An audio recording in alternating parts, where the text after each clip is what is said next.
എല്ലാവർക്കും നമസ്കാരം. ഇന്നത്തെ ശുഭചിന്ത: ചിരിക്കുന്ന മുഖം, പിഴയ്ക്കാത്ത നാവ്, വേദനിപ്പിക്കാത്ത വാക്ക്, ചിന്തിക്കുന്ന മനസ്സ്, ഇവയൊക്കെ ഉണ്ടെങ്കിൽ അതാണ് യഥാർത്ഥ വ്യക്തിത്വം. ഒരു ക്ഷമാപണം കൊണ്ട് എല്ലാം പൊറുക്കാൻ പറ്റണം. ഒരു ചിരി കൊണ്ട് എല്ലാം മറക്കാനും പറ്റണം. അതാണ് യഥാർത്ഥ സ്നേഹബന്ധം. മറ്റൊരാളുടെ നാവിൻ തുമ്പിൽ നിന്ന് ആരെയും അറിയാൻ ശ്രമിക്കരുത്. കാരണം ഒരാൾക്ക് ഒരുപോലെ പെരുമാറാൻ കഴിയില്ല. 100% നൽകണം, എവിടെയും എല്ലായിടത്തും. ജോലിയിലും ബന്ധങ്ങളിലും പ്രാർത്ഥനയിലും എല്ലാം. മറ്റുള്ളവരിൽ നിന്ന് പരിപൂർണത പ്രതീക്ഷിക്കുന്നതിൽ അർത്ഥമില്ല.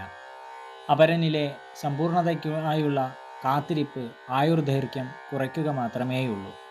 എല്ലാവർക്കും നന്മകളുണ്ടാകട്ടെ. എല്ലാവർക്കും ജീവിത വിജയം ഉണ്ടാകട്ടെ. നന്ദി, നമസ്കാരം.